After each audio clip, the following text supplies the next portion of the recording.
The other two games, Clare Donegal, Sligo Kildare. Just Sligo Kildare first. 14 points apiece. I thought Sligo came back in that game. Niall Murphy kicked an absolute boomer to. Brilliant footballer. Unbelievable. And it's nice to see him getting some record. Carabine as well, the centre forward from Sligo, is a really, really good footballer as well. Was this a positive result for Kildare, or what do you think? No, well, Division 2 versus Division 4. Obviously before the promotion, it's 2 versus 4. Now I know it was an away game for Kildare, but it's still very, very disappointing. It was a wee bit of the Kildare of old, Enda. We have chatted about maybe having a little bit of a flaky mentality. Obviously that consistency to go to Croke Park, to put in that shift against Dublin and then to concede the exact same amount of scores against Sligo. They only conceded 14 points against Dublin.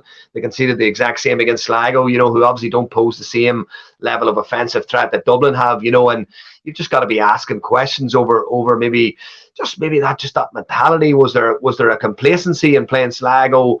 Obviously Tony's done a brilliant job with them. He has them pumping. They're flying. Their 20s went well this year, but Kildare should have been the flip side of it. The exact same. Their under 20s won an All Ireland title. The county's on the rise. They've got a lot of young talent coming through.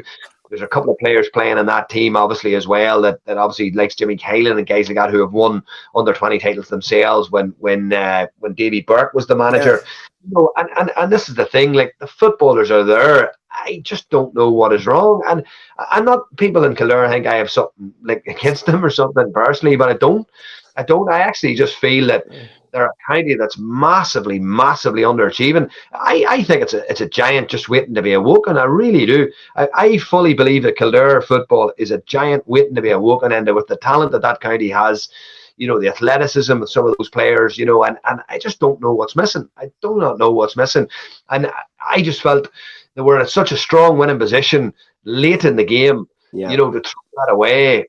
It's just got to be question marks over him, and that for me is ultimately where it lies. That can you honestly remember Newbridge or Nowhere? Was that the last time that they won a really significant game? In a real tight match, late moments, clutch moments. I can't remember Kildare winning a really tight, crucial game. Since that, genuinely can't. Genuinely can't. And their fan base are absolutely fanatical. Remind me of the Mayo supporters, to be honest with you. They really I thought Kevin O'Callaghan, number 6 for Kildare, he in fairness to him, you can't put him in. And Darragh Kerwin, I thought, played well as well for them.